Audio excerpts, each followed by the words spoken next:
Ooh, I think we're live on YouTube for the first time ever. See how this goes. Boom, boom. There you go. Hello, hello. Welcome everyone to the chats. I should go to see the chat from here because for some reason it's not coming up on OBS. There you go. Hey, we are live on YouTube. Can you see it? Can you hear us? Is everything okay? Does everything look okay? Your mic is very red. It is very red, just like it's my like sticking whole brand. How's everyone going in the chats? Hope your week's been fine. Obviously, we're doing Talking Tech here once again, but obviously we've gone from Twitch over to YouTube. And the reason for that is mainly to have, obviously, all of the PC419 tech news and tech-related stuff will be on the YouTube. And then all the gaming-related stuff will be on our Twitch channel. So I'll be linking that in the chat somehow when I can to get that on the go as well. So, but what are your thoughts so far being on YouTube for the first time? Ricky? Pretty exciting, isn't it? Pretty exciting. Obviously, a bigger platform for us. PC419, obviously, big on the YouTube. I think it's good, mate. I think it's going to be awesome to be able to put the stream straight up onto the YouTube as well. And I think it's a better connection as well in terms of what PC419 is about. And linking it all together. So, Golf goes, I feels weird not having my Twitch subs emote. Oh, sorry, buddy. Sorry, Golf. Really can't do much about that. We had a thought about this. I'm sorry, mate. Yeah, I know. Let Golf down. It's one of those things you can't do much about it. Unfortunately, it is what it is. What I will do though, I'm just going to grab the chat because I can't see shit on my one. There you go. I'll leave it like that. Oh, actually, no, I can't. Then I can't see what we're on. Yeah. Oh, I didn't want to make this bigger. Always breaking shit before we start. Of course it is. Yeah. Of course we are. No, I just can't see the chat. That's all. Yeah. So actually, I can probably fix this by doing this. If that's chat isn't refreshing on your stream. Oh, it doesn't look like it is. You sure? I can. Yeah, maybe. It's popping up here. Is it? Yeah. Just. Can you also that? Did that come up? Yep, that's popping up obviously on the live stream, but the actual footage is not changing. Oh, on here. Yeah. Oh, do you know it is? But do you know what it is? I know what it is. Oops. Don't you love fixing shit live? It's because wouldn't be a PC419 stream. I know what it is. I saw this before because it's bringing up top chat. I need to bring up live chat. Mate. So live chat should fix that problem now. Been doing my research, don't worry. Which I need to bring it to like there. There you go. Now it should come up fine. All right. So Talking Tech for episode 6. Episode 6. It's episode 6. Wow. Oh my god! So it's been six weeks already. So yeah, obviously we've got a few subjects to talk about tonight and a few topics as well. GeForce have released the new 442.59 Nvidia drivers. AMD have released their driver as well, which we might go into a bit later on. Otherwise, what we'll do is we'll probably bring it up in next week's episode.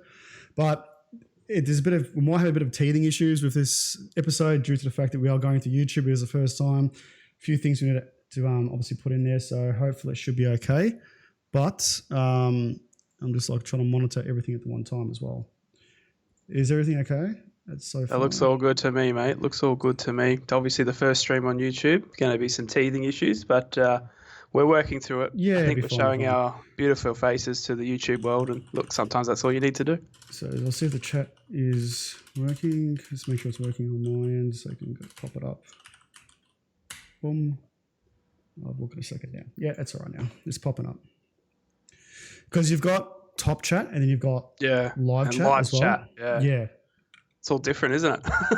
So I forgot to change it over. So now we'll just pretty much just populate going up. Oh, sorry. It's actually red. They're actually red. I've got to put suppressor on so you guys can't hear it, but I'm going to do it right now. Or I can actually. I've got a suppressor on. Yeah. Yeah, mate. This my noise gate. Maybe the noise gate might do it. All right, well, I'll kick it off while he's organising his keys. We obviously just announced that there is a new Nvidia GeForce graphics driver update, 442.59. The driver is mainly aimed at Call of Duty Warzone, shocked me, and that is obviously the main sort of update, just to make sure that it runs your profiles, bug fixes, optimizations for Call of Duty Warzone. There are some other issues in there that it fixes for those that play NBA 2K. They fixed some game crashing for some notebook and VR users, and Windows 7. If anyone else out there's still running that, then Windows 7, it had some fixes for there. There still are some known issues that they're going to fix in the next patch, so expect a new one next week. For those that are in chat that I know play a lot of Rainbow Six Siege, there's few issues but only when you're playing the game in Vulkan mode.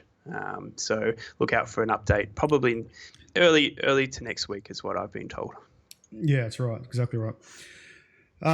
So yeah, obviously going back to this, obviously fixes maximum frame rates, image sharpening improvements, your variable rate super sampling as well, and your shares freeze filters at the same time. There's going to be a few new games coming out in the next couple of months, so obviously Nvidia will have their sort of thing for that at the same time, but also too, AMD have released the latest update on their drivers, and that's going to be very interesting so far. So we should be able to see what's going to be coming up with that, because a lot of people were deferring from buying an AMD GPU just for the fact of all the bugs they had, but they've fixed all the issues now. I've actually spoken to two people so far. That's one of them is actually on the actually asked a question through the YouTube channel to see if you wanted to buy the 700 XT, and I said, yep, no worries. The bugs fixes are all fixed. Looks like they're all good to go. So yeah, so don't defer AMD's yet, but with the new Navi GPUs coming out and Nvidia's new 3000 series GPUs coming out, it's going to be very interesting very soon. Certainly will be. Certainly will be. Yeah, so, and then going to the next one, we've got the straw poll for tonight. Into the straw poll. I'll chuck it in chat for you if you want to have a vote. Which I've lost it. I've got it here. Here we go. So the question is, guys, obviously with the COVID-19 spreading around the country and also the world, we wanted to know, what game would you play if you had to be isolated for 2 weeks? Lee, what game is your choice? Look, I am an RTS and a MOBA player, so I'd probably go probably more RTS. If it was a long 2 weeks, yeah, it'd be definitely RTS or probably World of Warcraft. Fair enough. Let's go back to the question here. Genesis here says, hasn't Navi been on the cards for about 5 years? Yes, they have. Yes, they are actually. Good question. So the new ones are becoming at release apparently going to be 2080 Ti spec'd out. So hopefully we should see something before Computex coming out very soon. Bobby, that hair looking slick, my boy. Thank you, Dan. It is looking slick. Thank you, mate. Thank you. So going back to the straw poll, I know the aspect ratio is a bit out at the moment. Don't know why, but I'll get that fixed up later on. So which game would you play if you had to be isolated for 2 weeks? So I'm going to select, or what would you select actually, Rick? I think I'd go DBD at the moment, mate. I'm right into DBD. I'm loving it. There's a lot to grind in there in terms of leveling up the killers and survivors. So I think I'd be DBD for a lot. I don't know if I could stick to one game for 2 weeks, though. And to be honest with you, I reckon I'd go stir crazy as well. I was actually depends what game it is, though. Yeah, true. But yeah, being locked up for 2 weeks, man. There's only so much PC gaming and beer you can drink before you. Sort of. It's very true. It's very, very true. But unfortunately, it's the world we live in at the moment, isn't it? It's quite crazy. It's scary. It's Command and Conquer.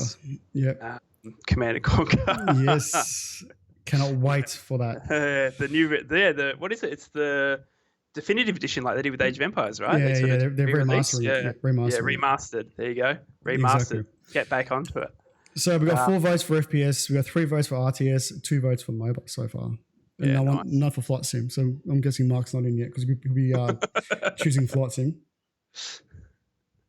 I think for me it'd definitely be DVD, but I don't. 2 weeks straight. I'm buried in Far Cry and Black Mesa at the moment, so I did FPS. There you go. And Genesis goes, mate, if you got 2 weeks supply of beer, invite me over. We'll make it 2 days supply. You know what? You wouldn't be far off as well. You wouldn't be far off to go for a few slabs in that way. But have to be careful with the toilet paper though. Well, that's another thing too. But we'll definitely look into that very, very soon. We'll go back to the straw poll later on into the show, but we'll definitely continue forward. We'll just start the first topic for tonight as well. So first topic is actually a very interesting one because a few people, I'm not saying a lot, but a few people have been asking for this and see what's coming up very, very soon. And AMD have launched the new Ryzen 4000 mobile processors with the 7nm Vega iGPUs as well in this one. So if you are seeing what Ryzen 4000 is going to be like, this is pretty much the basis of it coming out so far, and looks very, very promising from AMD, and Intel should be sort of really shit in their pants, I reckon, regarding to what AMD's got released coming up very soon. I agree. So you can see from here what they've made if power efficiencies and just graphic performance and just design as well. They've made a lot of difference between the previous version to the current version, or to the ones we're going to be released out now. So designing for power efficiency, they've got better idle detection, better activity detection, and better power state selection. Now the 7nm Vega, this is the graphics we're talking about, is 2 times wide data fabrics, graphics low power state transition optimization, and then you got 25% higher peak graphics clock. So that's when it's overclocking, and then you got 77% higher peak memory bandwidth. So what they're saying here is this is not a dedicated GPU, if it's like another AMD, graphics card or GPU and in the laptop itself. This is part of the actual CPU itself as an iGPU. Yeah.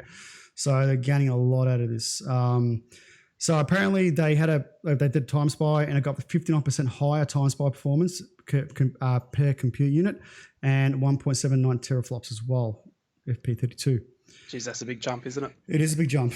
And it's also got up to 77% higher memory bandwidth at low power, and up to 75% better power efficiency. Yep. So there's so many differences coming out.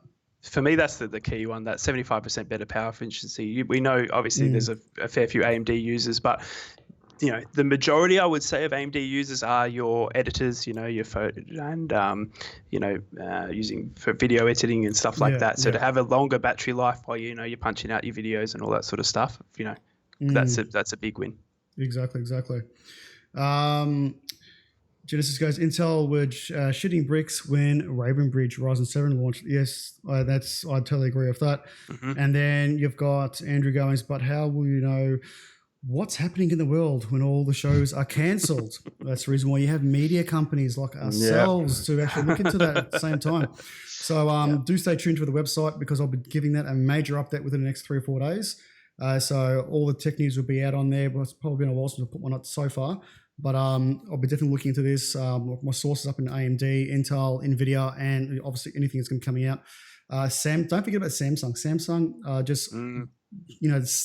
staying in the background, not doing much, because there was talks about them at the same time. So I'll definitely look into that. But if you look at the AMD processors currently have here, which is obviously you got the HS versions, and you've got the U. So obviously the U is the low powers, so the ultra low power. Yep. So we'll go to the top end. So the Ryzen 9, the 4900H, which is an 8-core, 16 threads. It's got 3.3 base, 4.4 boost, and then it's 8 cores and with a TDP of 45 watt.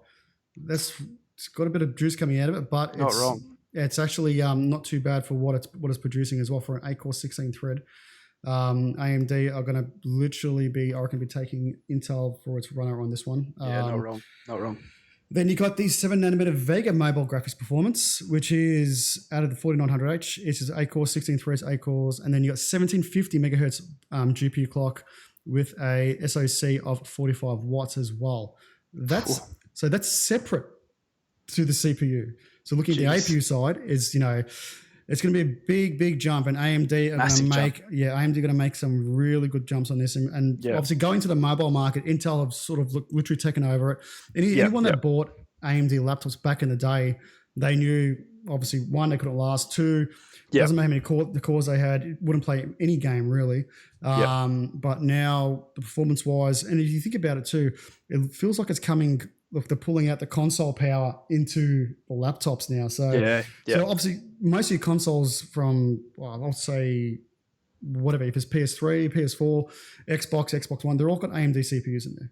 Yep. And their own mobile chipset as well. So pulling that raw horsepower into a laptop now and actually making it as, not as power hungry, but it's got battery performance as well, but also giving you better performance in graphics into a laptop. It's going to give a big margin as well. Yeah, it's incredible. It's an incredible jump for them, and definitely Intel should be watching their back very closely because that's so those numbers that they'll be pushing out. It's incredible. I mean, the only thing for me, obviously, in the laptops is obviously the heat. Watching that, obviously, with that amount of power pushing through it as well.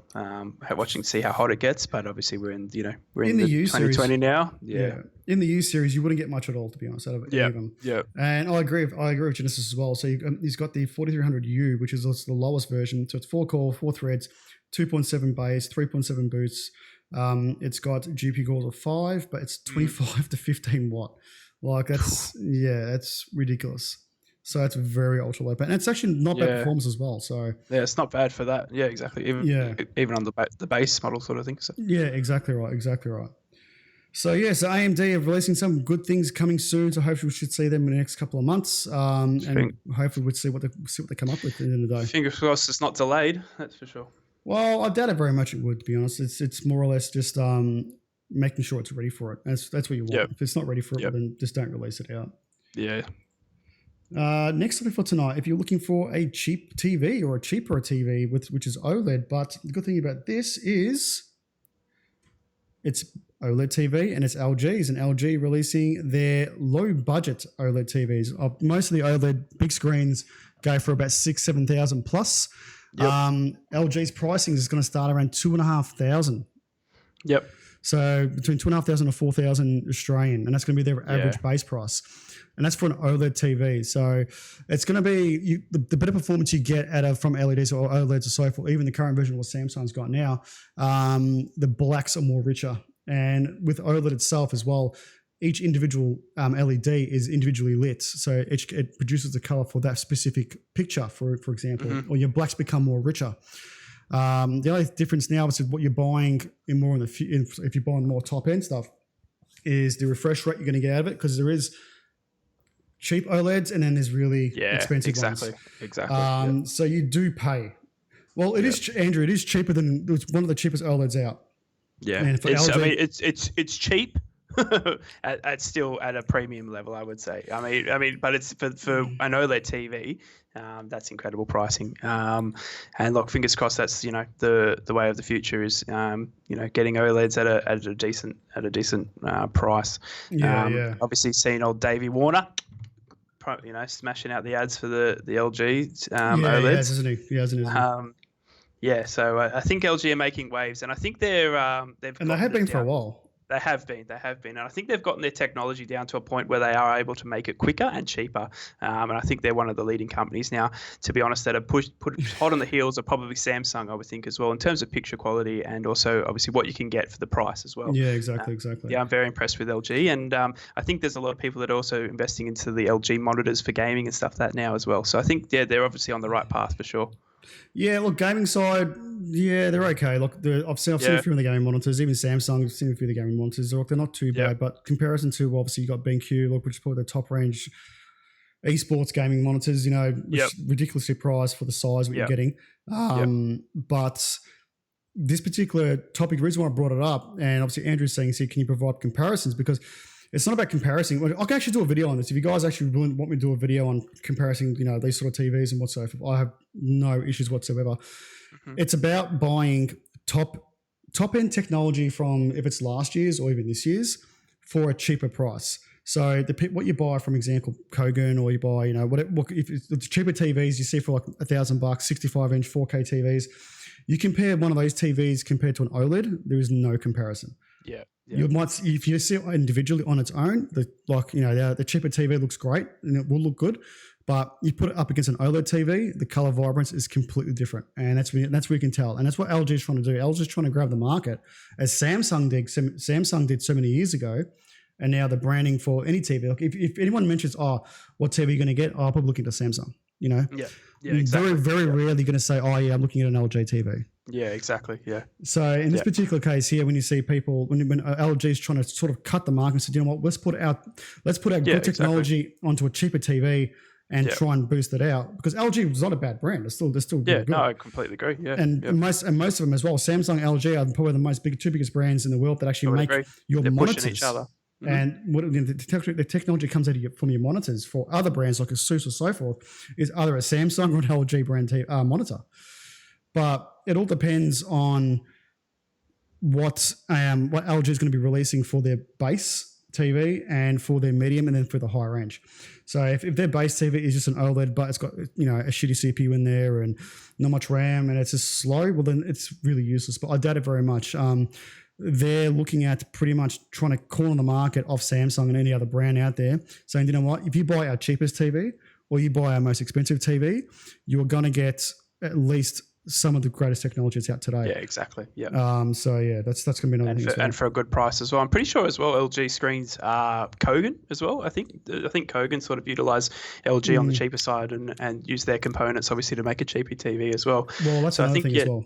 Yeah, I think LG are definitely, as I said, most people when they go for a TV, definitely, like you said, turn to Samsung. But I think LG are right behind, if not pushing Samsung to. And it's good, like we say most weeks, you need competition to level the price field for the consumer. Exactly right. If there's only one person in the game, making an amazing OLED TV, then of course people are going to buy that one. But when there's two, chip prices come down and the consumer wins. So, well, that's what I was saying here as well. Because in the end of the day, if you're going to buy something that's like you're saying, the Kogan, which has an LG, obviously LCD in it, right? Yeah, that's what it is. Yeah. So, but you are buying, when you look at those brands, especially Kogan, they're buying 1 to 2 year old technology. It's already been outdated. That's the reason why it's cheaper. So for them to buy the panels and slap it into a Kogan case, for them, it's just like, all right, you're buying for $1,000. They're probably buying the panel for about $150, $200 off LG because they're useless for them anyway.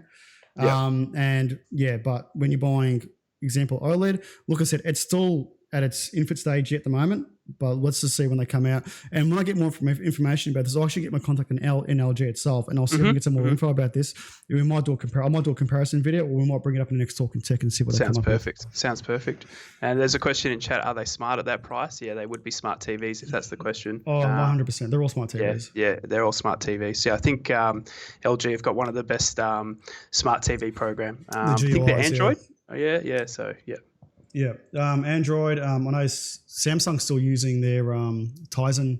That's right. I've got Samsung TVs in my house. Yeah, I'm pretty confident LG's Android. I could be. Yeah. Yeah, that's fine. Yeah. But yeah, so what do you think, guys, of LG bringing out some low budget OLEDs? It's going to be pretty interesting coming up soon. Good for sport. Good for sport. Yeah. Not that there's any on at the moment. Well, no, exactly right. That's another thing. But going to our next topic for tonight's Rode Microphones contributes $2 million for podcasting equipment to New South Wales schools impacted by the COVID-19. Surprisingly, not going all the rate, to all the states. $2 million is a lot of money. Not wrong. For podcasting. So I don't know how many schools in New South Wales actually needed it, but it's good to see that Rode's actually currently doing it now. So obviously people, if you don't know, if you guys in Australia, most of the states now are starting to lock down because of the virus. But I'm trying not to say it. Got to be careful. Yeah.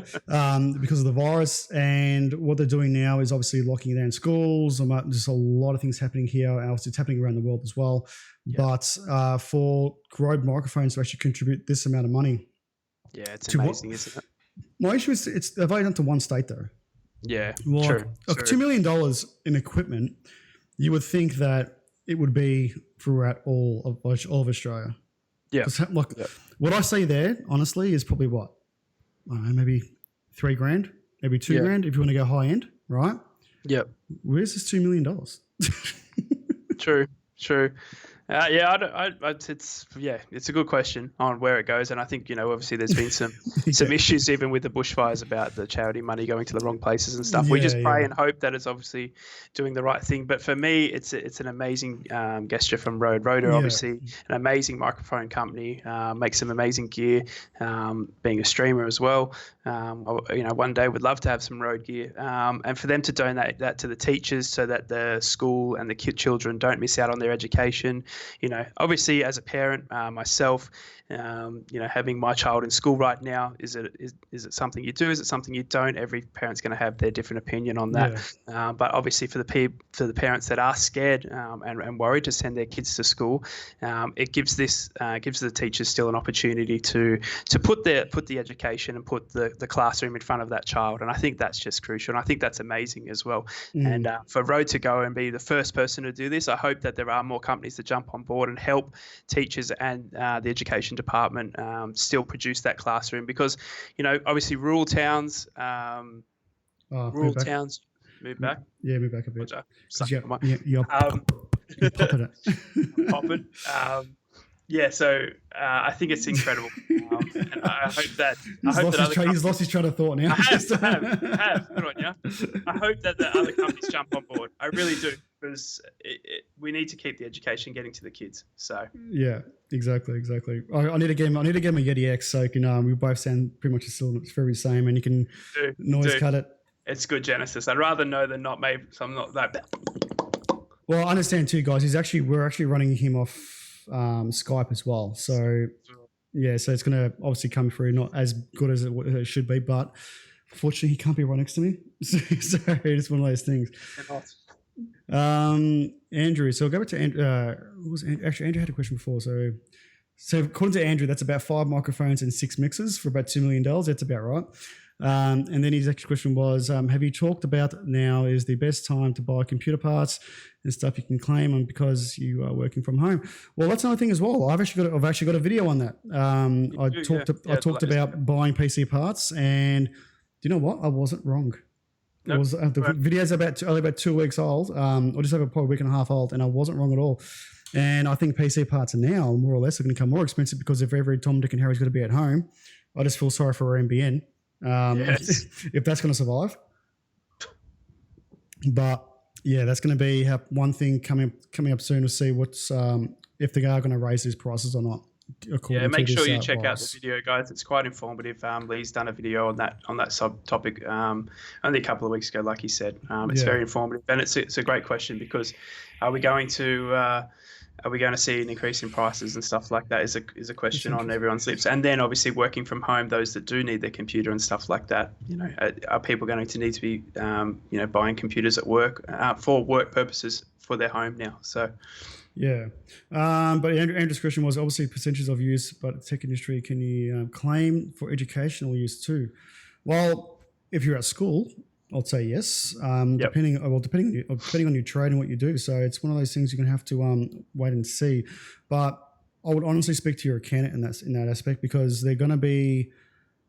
They're actually releasing tonight. There's another. I don't know what they're releasing tonight for, because it's not a fund. It's another package, like tax deductions and cuts like that. So whatever you can do for home, well and good. I know Telstra and Optus have released unlimited internet access until the COVID device finishes.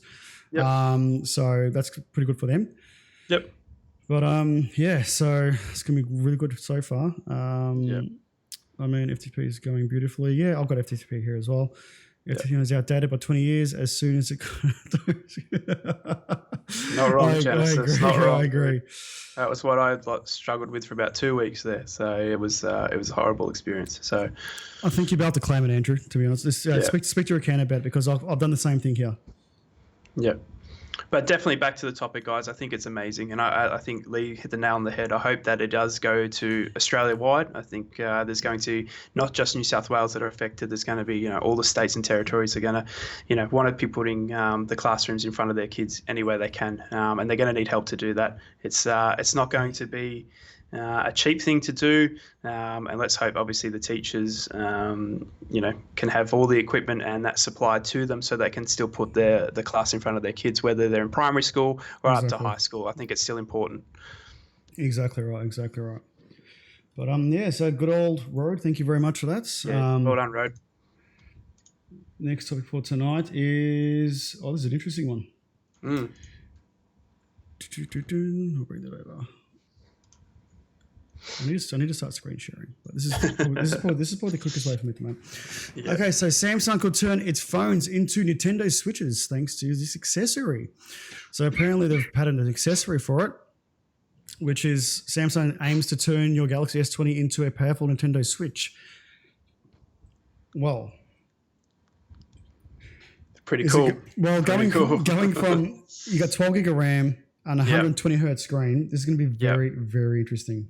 Yeah, it will be. It'll be interesting to see how it works and making sure that Samsung phone doesn't blow up either. But I'm excited by this. I think that it's going to be a great opportunity for Samsung and Nintendo to collaborate. I hope they do more in the future as well. Because to have the Nintendo Switch, but with the Samsung screen, whoo! Well, that's going to be another thing as well. So obviously you're going to have the vibrance of the screen and 120 hertz, mind you, by that. But going into what they're looking at is their gamepads for the Galaxy. It's not literally converting your Nintendo into a Switch your Samsung into a Nintendo Switch. It's pretty much making it into a switchable product. So this is going to be like their gamepad sort of style. So if you look at the design here, it's pretty much made for your phone to go in and play any of your mobile games that are currently on your phone onto this gamepad at the same time.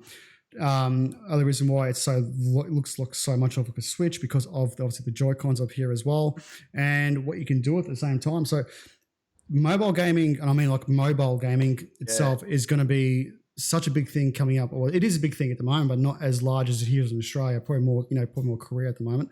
But able to actually convert your smartphone into a gamepad really is going to be very interesting coming in the future. But guys, what do you think of the chat? Is there something would you buy for if you had an S20?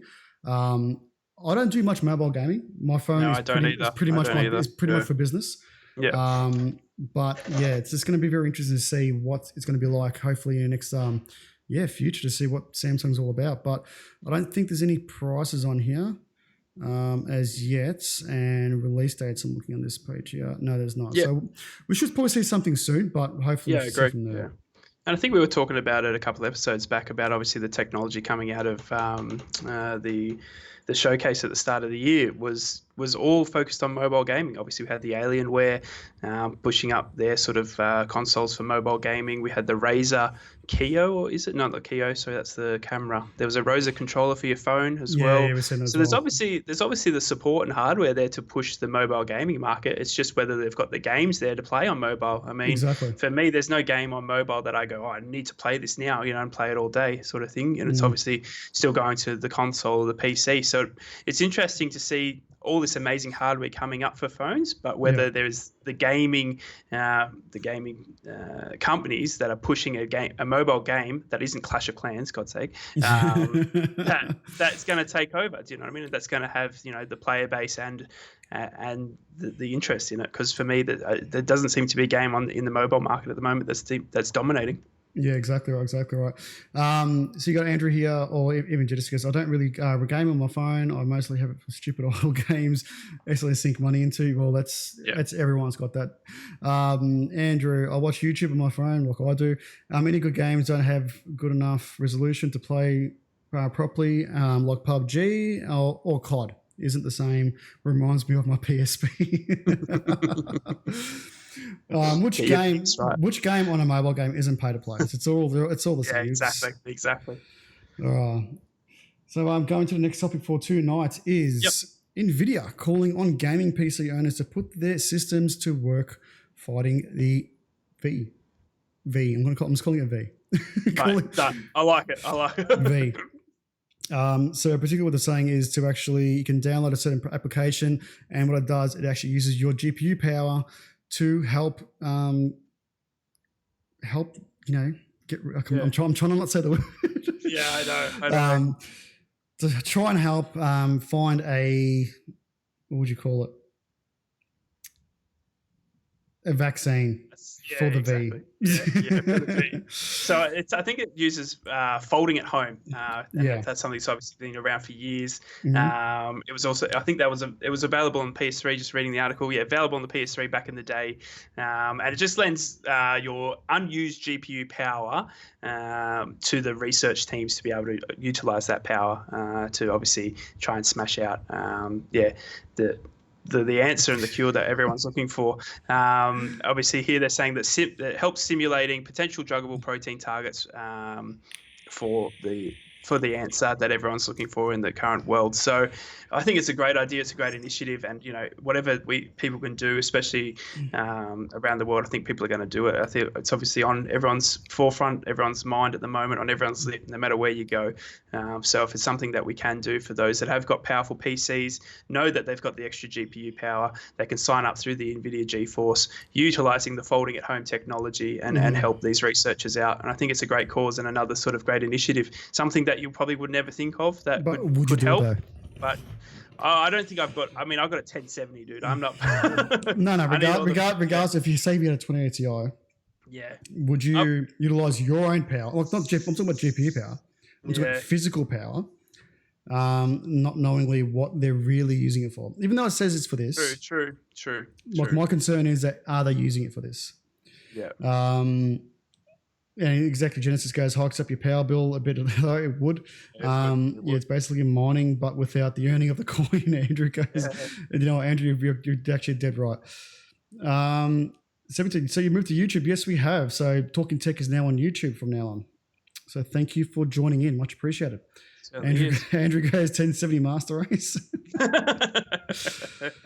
Yeah. Yep, 1070 for the win. Yeah. There you go. Exactly right. Yeah, look, I'm not too sure if I would. Obviously, the power bill and all that sort of stuff. I mean, and again, you're not sure what they're using it for and stuff like that, to be honest. I mean, I think it's a great initiative for those that, sit in a position where they'd want to help and be able to help. But I don't think your everyday consumer is going to be doing it. That's for sure. Yeah.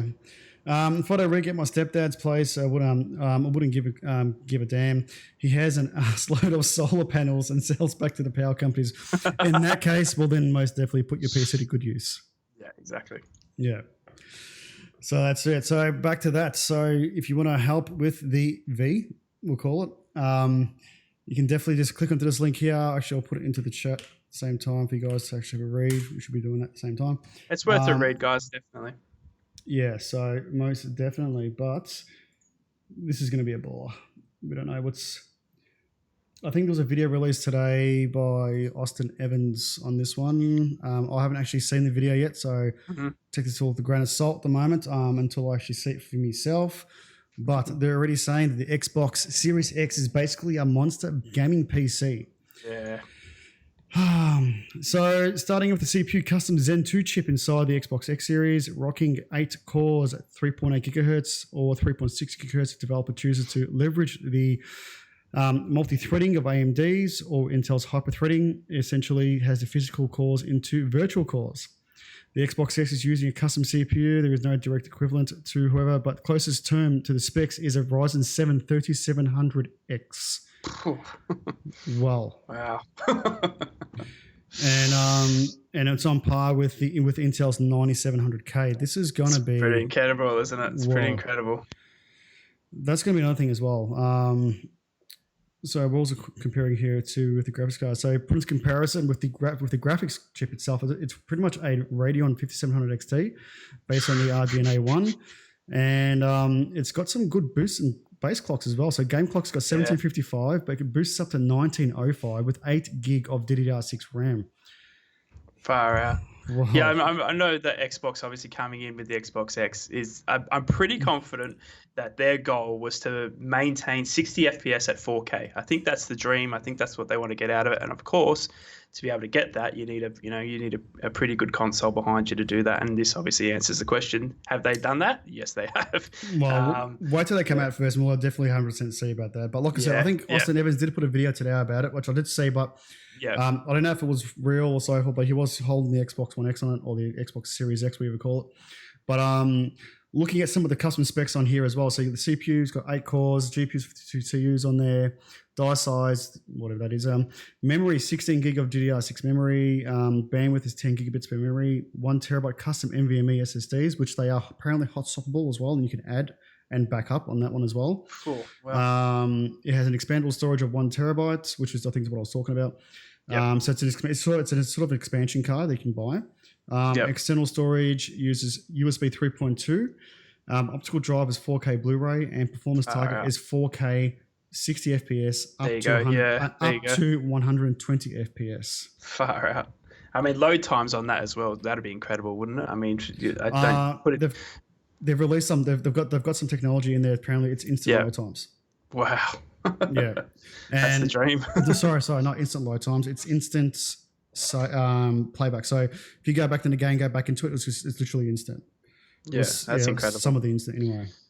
Yeah, look, I've been a PlayStation boy all my whole life, ever since I was younger, obviously going through the PlayStation ranks, but this definitely piques my interest massively into the Xbox Series. This is going to be one hell of a console, and you definitely, I mean, you're going to have the screen to be able to get the 4K and obviously the 60 FPS, but the actual power that console is going to have, definitely, they've gone for big guns, and let's hope they can pull it off. It'll be interesting to see when it comes out if there's any teething issues. I know obviously when the Xbox One that came out that had all the overheating issues, obviously coming from the 360, I always heard my mates talking about the red ring of death as well. Oh no, the 360 had any issues. Xbox One fixed it. Xbox One was good. Yeah. So let's hope that they get it right, because it's a pretty impressive console, definitely, and also be interested to see what PS5 come to the party with to rival that as well. See, my last PlayStation console was PS3.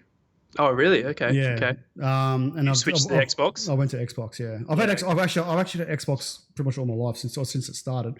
But then my last PlayStation was PS3, and then I just stayed with Xbox all the way through. Okay. I've got that connection with Microsoft, Yeah, of course, yeah. Especially now when you can actually, obviously stream off it directly from your PC, or you got your games connected to it. My sons play it most. Like I barely play it if I do play it. But going back to this, guys, what do you think? What's everyone heard so far about pricing on this Series 1X? Like, I'm going to say Australian, I reckon at least maybe $600 to $700. Yeah. Wow. Yeah, I was going to say 8 to 9. Yeah. I was going to say 8 to 9 at the top of my head. Again, I don't know. I'm expecting the prices to go up again for all the parts coming out of China and stuff. So I don't know. But I expect it to be $800-900. I mean, Xbox One at the moment still is it the big one at the moment is still $500-600. So I believe so. In good deals. So I expect it's not going to be cheap, but it's going to be interesting. You think about it, for what you're getting with it, for what the internals comparing to, obviously these are custom CPUs and graphics and GPUs in here, right? But looking at performance specs, you're getting a lot. Even see if you get to $1,000. Definitely, right? mate. You're definitely getting a lot of console for that price. You're getting a cheap, amazing gaming PC, just like the title says, aren't you? Really? Well, pretty much. It's in a console, but it's an amazing, powerful. You get that into a CPU, and you'd be happy with that for a while. So yeah, exactly right. But yeah, so guys, what do you think of the chats of the Series X from Xbox? Just one for you. Let us know. Are you going to be buying one, or are you sticking with the PlayStation 5 when it gets released? I'll play Box by Deanie. So the next topic tonight, guys, I want to talk to you about this, Lee. Unfortunately, we're seeing it all around the world. But the event last Saturday, we were speaking about your COD event that you were doing with Slick, got canned. Yes, it did, and a lot of it got canned. But just before we go into that, if you guys haven't voted yet on the straw poll, I've got it on the chat here, and I'll put a link in there as well. So we'll actually refresh the results on that if anyone's been refreshed. Not yet. So we've got 4 for FPS, 3 for RTS, and 2 for mobile. So what game would you play if you were isolated for 2 weeks? Let us know. We'll come back to this at the end of the show. And let me get back to quickly there. Boom. And I have to agree with you there. There has been a lot of cancellations throughout. Has it there? Yes, Yeah, it it's has. been crazy. I mean, so obviously leading into another topic, obviously Lee was a good chance to talk about the COD tournament that was canned for yourself and Slickflow last Saturday. But Yeah. esports market, obviously we're seeing a lot of the exhibitions, a lot of the events around the world being cancelled just due to the numbers and the keeping social distancing as a main thing. We're seeing a lot of companies and a lot of people losing money, and one of those unfortunately now is the esports market. The esports market, obviously we're talking in excess of $1 billion. That's what they were thinking they would be able to in revenue due to ticket selling and promotions and sponsors and all that sort of stuff. It's not going to get anywhere near it, unfortunately. Now there's going to be no crowds at your Overwatch leagues, all your live comments, your tournaments that are offering the players 10 to 15 mil for winnings and stuff like that. It's incredible. Even Fortress, Fortress Gaming in Melbourne got closed off today.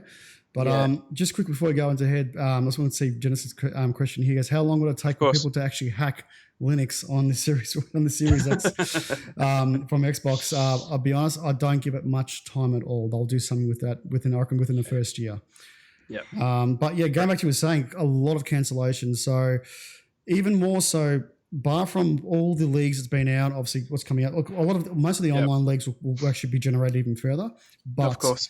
What we're seeing now, particularly in the example like IM, MEO, PAX are all in question at the moment. I've been speaking to all the brands at the moment, and they're all stating that most likely that everything's going to be cancelled off, even coming to the event, because it's good and bad, because obviously their marketing funds will be a lot bigger for reviewers and for streamers and so forth. So they'll push their marketing out even further for that. Of course. Or what they'll do is they'll just wait until the next season comes around and they'll just play big there. But understand one thing too, money for these brands is going to be a lot less this year. Yeah, huge. So I'm actually going to retract what I just said, because of other prices will go up or people will not pay for it.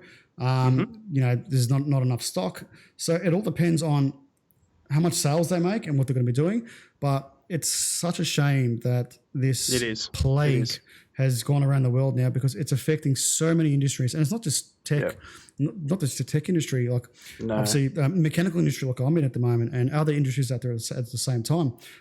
Some of the sponsors for PC419, they're all feeling that effect right through it because of that. And just in my industrial estate, where the office is at the moment, there's been about 30 to 40 people have actually lost their job within the last week and a half because there has been no work. And this is not going back, and I don't want to get political with this.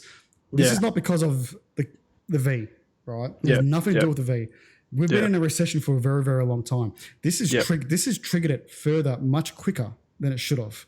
Yeah. And that's the reason why the government is injecting so much money back into the economy to boost it up. To be honest, I reckon it's probably going to the wrong people most of the time. But, but end of the day, this was definitely going to come true. Yeah, no, I think it's definitely, obviously we're seeing crashes in the stock market. We've seen obviously the big companies are now hurting. Your Apples, Samsung, all that sort of stuff. It's crazy, and unfortunately is the worst yet to come. Probably we're seeing a lot of hurt, only in the short term at the moment. But obviously this is something that's going to be around. They're predicting 6 to 8 months before they can find the answer. So. We need to, stick together. Obviously, we need to be patient and vigilant, and unfortunately, the esports tournament, which a lot of the big name gamers that we follow and your Twitch streamers, rely on some of these events, and it not only is it hard for the single players, but obviously the group players. You're talking your R6 teams, your CS:GO teams, and all that sort of those team compositions that can't come together due to social distancing to play to each other. It's a lot harder playing, from your own home than it is sitting next to each other in a 5-stack sort of thing. So and having your coach there and all that sort of stuff. So you're going to see you might see some teams obviously struggle with that as well. Without being able to have that team coherence together. So, look, it's crazy. I think we said it that mostly everyone is affected by this. No matter where you go in the morning, you wake up, you check the news, you check your sport, you check your gaming, you check Twitch. Everyone's talking about it. Every company, every business is affected by it. Yeah, exactly right. It's gonna decimate some businesses for sure, and it's going to cost the world a lot of money. Most definitely, 100%. It's going through some of the in the chats here. PC419 confirms Virgin is responsible for a recession. Yeah, well, I agree to that. And then you've got Andrew. My wife had a bunch other people out of work because eSports events cancelled, and my wife works in the sports hospitality industry. Well, that's exactly right. So that's going to be another thing too. Crazy. And Jessica's all neckbeards to be sacrificed. Take mine. Yeah, well, I shaved today, so it's not too bad. Yeah.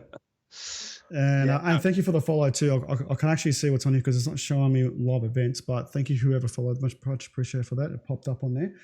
But yeah, look, into esports now, unless it's going to be online or anything like that, I doubt it very much. It's actually going to get any further than it is, unfortunately. And obviously PC419 are heavily invested in the esports scene as well with your CSGO and your R6 teams to mention. Are we going to see any effect to them? Obviously, we'll have to wait and see how that happens as well, with their competitions that they would have gone to and stuff like that. Obviously, MEO would have been for R6 teams, so I don't know yet. We're not sure what's going to happen now, so unfortunately from that. Yeah. So next topic for tonight, and probably our second last one, is Call of Duty Warzone review. Good, bad, the ugly. Before we go ahead, guys, whoever's played Warzone so far, what are your thoughts on it?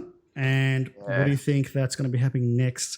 Obviously, is it worthwhile playing? Would this game be the game you were playing if you were locked up for 2 weeks? True. Good question. How long would it take for you to say, you know what, I played 3-4 hours of it and I'm done? Yeah. Obviously, the Battle Royale market is completely oversaturated, isn't it? I mean, most games these days have a BR version of their thing.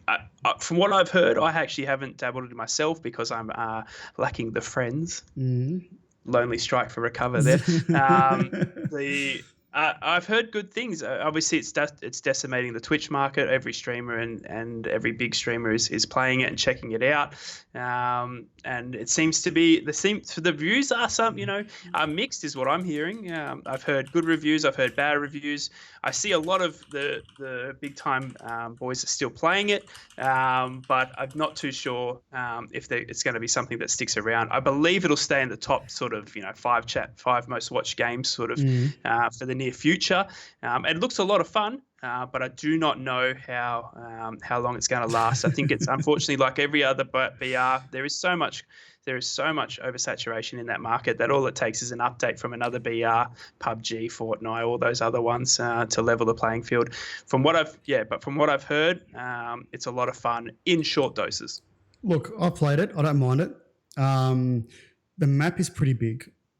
Like it's pretty big. 150 players, I believe. Which is insane for a BR. You do find players pretty easily, but the map's pretty fucking big. But I don't think you can compare it to like PUBG or any other game it's better. The Battle Royale games, it's still Call of Duty. It's just the Battle Royale version of it. But it's like mixed. It's like they've mixed. It's hard to say. Like Tarkov and COD together and made a Battle Royale. Yeah, that's what it feels like to me. Yep. But the gameplay, the style, the money that comes into it, obviously the loadout you got as well does change. They've done it really, really well. Mm-hmm. I haven't played PUBG for a while now, so I don't know how much of a difference it is going to be, if there is any. But it's just going to be one of those games where I think they've done the game well, and they haven't gone too far over. There's still it is still COD. It's just a Battle Royale version of the COD, and I enjoy it. Like, if I had to play any Battle Royale game at the moment, it would be COD. I wouldn't play anything else. Yeah. Well, that's an honest review. I mean, from what I've seen, I love the Gulag idea. I think the Gulag sort of entrance into a BR style is pretty cool, where you fight one-on-one to survivor gets put back in. Yeah, that's a great idea. I love different than a revive system and stuff like that. I think that's a really cool concept. I think we should see that more. Oh no, you can still revive. Yeah, you can still revive as well. So if you're not dead, you can still revive. It's only when you die once You've only got Then one you go to chance. Bulldog. Yeah. Okay. Yeah, Gotcha. Yeah. So yeah, I think I'm excited to check it out. Hopefully, and we'll see how we go. It looks good. It does look good. I believe. Has there been any issues in performance that you've seen? No, I'll be honest, not at all. Like I said, I've played it a few times and I've had no problems whatsoever with it so far. Good. So That's good. I know yeah. there was a lot of issues in the early days. I haven't streamed it yet. So, but like I said, I'm just playing online but offline, not streaming. It's been great. So I can't say much about that. Yep.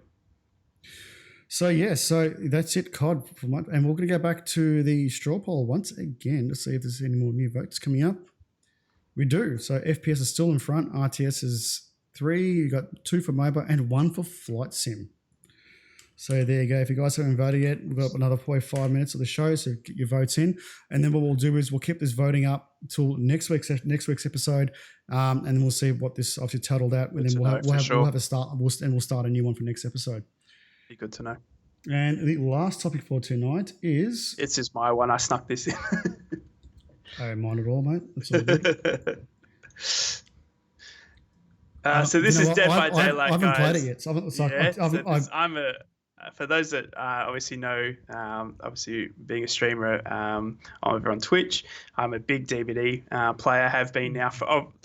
I think I've played it now probably solid for about 3 weeks, and I've gotten right into it. It's an incredible game. I love what they're doing with it. For those that don't know, Dead by Daylight, it's a horror sort of game. You have a killer. There's 4 survivors. The object's obviously the killer. Kill the 4 survivors, and the 4 survivors is to get out. And on Wednesday, same time as Warzone was dropped, they released a new killer, a new survivor, and it's the Deathslinger, which is a Wild Western sort of killer who has a chain gun. Those that are familiar with Overwatch, much like what Roadhog does, chaining survivor and bringing him back in. It's a lot of fun. So have you played this one yet? I have played a lot of this killer. Yep. Yes. Is it so? When you play, are you mostly the killer, or? Yeah, I'm mostly a killer. I love playing killer. I'm not a big survivor. And you sort of find there's a mix of two. You know, I'd say. I want to say 60% are mostly survivors. There's a small sort of range for killers, but I love being the killer. I think it's a lot of fun. It's a game that's really well balanced. I think it's got a lot of potential in there as well. There's not really an eSports sort of market for it though. There's not going to be a competitive scene, which sort of keeps it sort of balanced as well. But it's fun to play, and I think it's fun to watch as well. I've been loving watching some of the bigger DVD players. So it's a lot of fun, and it's the new killer and the new map and the new survivor is all a Wild West theme, and I think they hit the nail on the head. It was a killer that the market was crying out for, and they've definitely delivered. And GG to the developers of Dead by Daylight. I think you're onto an amazing. I've got to get into it. You know what? I've actually bought this game and never played it. It's for like one of the other 1,000 games I've got on Steam at the moment. But Carrington Von actually wants to play DVD, but he has no one to play with. So maybe you could add him on there as well if he's in the Epic region. So, he actually is. So it's good. So come on in. You can jump in with that. But like I said, there's going to be a few new games coming out very soon. Actually, Division 2 had an update at the same time as well. We'll definitely look into that probably next week's episode. But guys, that is going to be the end of the show. I want to say thanks for everyone for joining in for our first time on YouTube. We'll try and make the show probably a bit longer next week. If not, we'll see what we can do. But thank you, Ricky, for joining in. It's our first time on YouTube. Much appreciated for everyone being here, guys. Thank you so much in the chat as well. Thank you for the moderators as well. And thank you to the new people who have actually joined in. Thank you, guys. So do stay tuned to our social medias. And also, Ricky, if you want to put your link into the chat quickly for your Twitch, hit him a follow, hit him a sub if you can. It'd be much appreciated. Guys, thank you for following, and also like I said, go to the PC419 website. They'll be updated in the next couple of days for all your tech news as well, and new videos coming out at the same time. But what we can't do, we can't raid no one. We're on YouTube now. No, we can't. There's no rating. No. So we're just gonna have to end the show. But guys, thanks once again, much appreciated, and thanks we'll see you next time. Guys. Thank you so much. Good to see you.